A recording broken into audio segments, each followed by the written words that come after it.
See, the barn and everything has collapsed. It just collapsed, was it last year?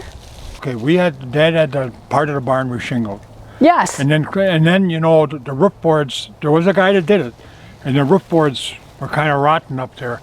I don't know, is there much machinery left in the shed standing around there?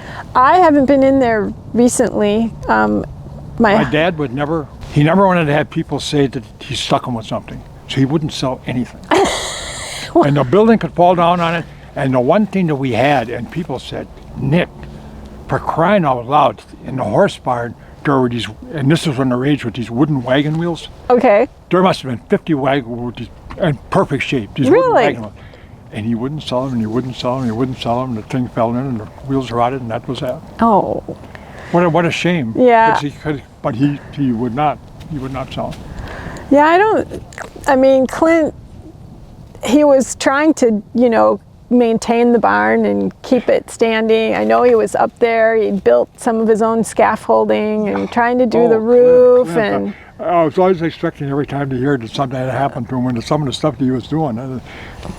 I mean, if you were a country boy, he wasn't a country guy. No, but I don't know how he grew up, but I don't recall. Because he taught at the University of Chicago. Right. Yeah. So, when we first got started, I interviewed Clint for like one of our first early newsletters, but that was quite a while ago now, and so I'd have to go back and review my article because I don't remember everything.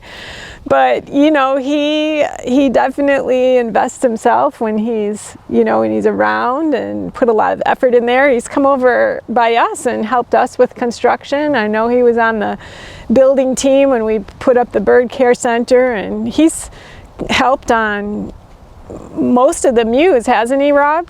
Yeah. He's helped, and him and his lady friend Sana, they now in the summer they usually help out at a couple of the Raptor Saturdays. They'll work at the ticket booth and winters, right?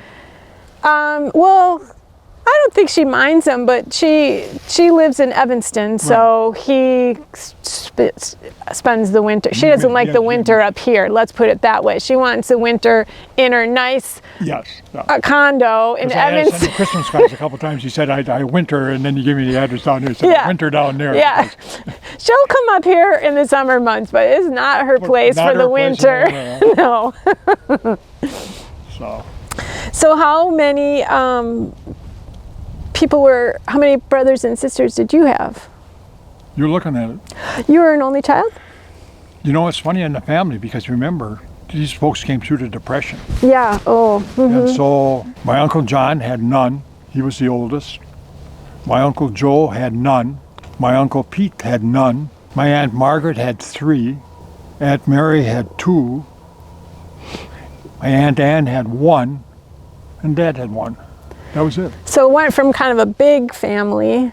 Your dad had a big family. It had a lot to do with the Depression. Sure, because more mouths to feed. And I can still remember Dad was always so proud of the fact that he never, in the Depression, there were so many people, and you know, it was tough going for a lot of people, but so many of the relatives and everything had, you know, to take food or something like that.